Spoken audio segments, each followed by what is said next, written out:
Hello everyone, আজ বলবো ভীষণ একটি গুরুত্বপূর্ণ বিষয়। সিজারের পর বেল্ট ব্যবহার করবেন কিভাবে এবং কখন বেল্ট ব্যবহার করা যাবে না। তবে অনুরোধ করব ভিডিওটা সম্পূর্ণ দেখার জন্য। তো চলুন জেনে নেওয়া যাক। আপনি যদি আমার চ্যানেলটাকে এখনও সাবস্ক্রাইব করে না থাকেন তাহলে এই ভিডিও নিচে লাল সাবস্ক্রাইব বোতামটি ক্লিক করে চ্যানেলটাকে সাবস্ক্রাইব করুন আর পাশে থাকা বেল আইকনটি অবশ্যই অন করে রাখুন। সন্তান ধারণ করা একজন মহিলার জীবনে খুব কঠিন সময়। একজন গর্ভবতী যেমন মাকে গর্ভে থাকা অবস্থায় তার সন্তানের যত্ন নিতে হয়, ঠিক তেমনি সন্তান জন্ম দেওয়ার পরও তাকে অনেক সতর্কতা অবলম্বন করতে হয়। প্রাকৃতিক প্রসবের চেয়ে সিজারিয়ান সেকশন বেশি কঠিন।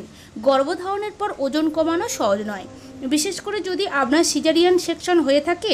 পেটের চর্বি কমানো সহজ নয় এবং সিজারিয়ান ডেলিভারি এই অবস্থাকে আরও বাড়িয়ে দিতে পারে, কারণ তখন সাধারণ পেটের ব্যায়াম করা যাবে না। তবে সিজারিয়ান ডেলিভারির পর পেটের মেদ কমানোর বিকল্প উপায় রয়েছে। আসুন এবার জেনে নিই সিজারের পর বেল্ট ব্যবহার করে কতটা উপকার পাওয়া যাবে এবং এর উপকারিতা সহ কিছু পদ্ধতি। এবার জেনে সিজারের পর বেল্ট পরার নিয়ম। গর্ভ অবস্থায় বাড়তি ওজন পরে কমে না, তবে অতিরিক্ত ওজন আগের চিত্রে ফিরে আসতে পারে না। ওজন কমানোর সাথে সাথে ক্রমাগত ক্লান্তি এবং অপসাদ থাকবে, যেমনটা আমরা সবাই জানি, কারণ ওই সময় কোনো ব্যায়াম করা যায় না। আমরা অনেকেই সিজারের পরে বেল্ট পরিধান করি। আমরা এই বেল্ট পরার মাধ্যমে অতিরিক্ত মেদ কমানোর চেষ্টা করি। তো এখন বলবো কখন বেল্ট পরা যাবে না। সিজারের পর ইনফেকশন হলে বেল্ট পরা যাবে না।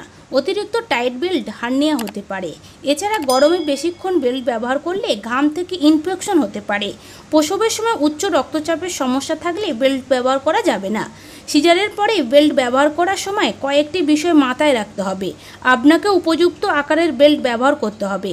এমনভাবে পরুন যাতে এটি খুব শক্ত বা আলগা না হয়। এছাড়াও খাওয়ার আধা ঘন্টা পর বেল্টটি পরুন। ঘুমোতে বা গোসল করতে বাইরে যাবেন না। ইলাস্টিক ফাইবার বেল্ট ব্যবহার করুন। ভিজে গেলে ভেজা বেল্ট পরবেন না। বেল্ট ছাড়াও আপনি যেভাবে চর্বি কমাতে পারেন তা হলো সিজারিয়ান ডেলিভারির পর মেদ কমাতে আপনার শিশুকে 6 মাস পর্যন্ত বুকের দুধ খাওয়ানো। এই সময় বেশি করে পানি পান করতে হবে। এতে আপনার পেট সবসময় ভরা থাকবে এবং আপনার ক্ষুধাও কম থাকবে।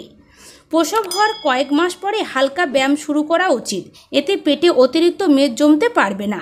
প্রচুর পরিমাণে ফল ও শাকসবজি খান যাতে প্রোটিন থাকে। তো একজন গর্ভবতী মহিলাকে যেমন তার গর্ভে থাকা শিশুকে অন্য সবার থেকে আলাদা করে দেখাশোনা করতে হয়, তেমনি সন্তান জন্ম দেওয়ার পরও তাকে বিশেষ যত্ন নিতে হয় যাতে সে তার আগের স্বাভাবিক অবস্থায় ফিরে আসে। সন্তান প্রসবের পর 6 থেকে 7 সপ্তাহ মায়ের জন্য খুবই গুরুত্বপূর্ণ সময়।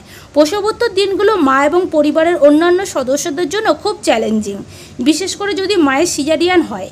সিজারিয়ান অপারেশনের সময় প্রসবের সময় এবং পরে শরীরের উপর অনেক চাপ থাকে। এটি একটি প্রধান ধরনের সার্জারি যাতে পেটের বিভিন্ন স্তরের টিস্যু কাটা হয়। মায়ের উপর সিজারের প্রভাব কেবল শারীরিকভাবে নয়, মানসিকভাবে অনুভূত হতে পারে। তো যাই হোক, এই পরিবর্তন প্রতিটি মায়ের জন্য ভিন্ন হতে পারে। অস্ত্রোপচারের পরে আপনি উদ্বিগ্ন এবং বমি ভাব অনুভব করতে পারেন। এই অনুভূতি 48 ঘন্টা পর্যন্ত স্থায়ী হতে পারে। অনেক মায়ের সারা শরীরে চুলকানি হতে পারে, বিশেষ করে যাদের অ্যানেস্থেটিক দেওয়া হয়। সিজারিয়ান ডেলিভারির ক্ষেত্রে মায়েদের সাধারণত 2 থেকে 4 দিন হাসপাতালে থাকতে হয়, তবে দেশে ফেরার পর কয়েক সপ্তাহ পর সুস্থ হয়ে উঠবেন। সিজারিয়ান ডেলিভারির পরে কাটা জায়গায় অসারতা বা ব্যথা হতে পারে। কাটা অংশে সাধারণত সামান্য ফোলা এবং কালো হয়। প্রসবের পর প্রত্যেক মায়েরই যোনিপথে স্রাব থাকে। এটি রক্ত, ব্যাকটেরিয়া এবং জরায়ু ফাইব্রয়েড নিয়ে গঠিত।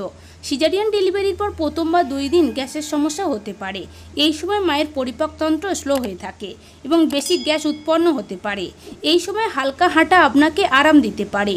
অস্ত্রোপচারের পরের দিন মাকে বিছানা থেকে উঠে একটু হাঁটার পরামর্শ দেওয়া হতে পারে, কিন্তু নিজে চেষ্টা করবেন না। একজন নার্স নিয়োগ করুন। এছাড়া সন্তান জন্ম দেওয়ার মায়ের স্বাভাবিকের চেয়ে বেশি ক্যালোরির প্রয়োজন হয়। এই অতিরিক্ত ক্যালোরি বুকের দুধ তৈরি করতে প্রয়োজনীয়। তাই এই সময় মায়ের সঠিক পরিমাণে সুষম খাবার খাওয়া উচিত। এছাড়া প্রচুর পরিমাণে শাকসবজি ও ফলমূল খেতে হবে। এই সময় মায়ের শরীরে জলের প্রয়োজন হয় এবং তিনি প্রায় তৃষ্ণা অনুভব করেন। মায়ের যখনই তৃষ্ণা লাগবে তখন তাকে পানি পান করতে হবে।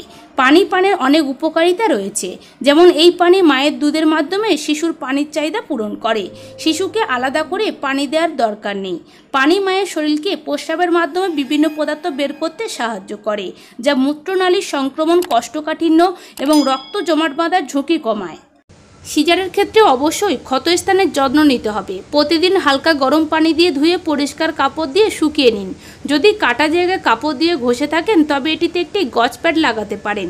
ঢিলেঢালা আরামদায়ক সুতির পোশাক পরার চেষ্টা করুন। ক্ষত সংক্রমিত না হয় তা নিশ্চিত করুন। ক্ষত লাল হয়ে গেলে বা তীব্র ব্যথা হলে ডাক্তারকে জানান। এই সময় সুইমিং পুল বা হট টব এড়িয়ে চলতে হবে। তো যাই হোক, শিশুর স্তনপান করানো শুধুমাত্র শিশুর জন্যই উপকারী নয়, মায়ের জন্য খুব উপকারী। যে মায়েরা বুকের দুধ খাওয়ান তারা অন্য মায়েদের তুলনায় দ্রুত ওজন কমায়, কারণ স্তনপান করালে শিশুকে পর্যাপ্ত পুষ্টি প্রদানের মাধ্যমে মায়ের শরীর থেকে প্রচুর ক্যালোরি ক্ষয় হয়, ফলে ওজন কমতে শুরু করে। ধন্যবাদ।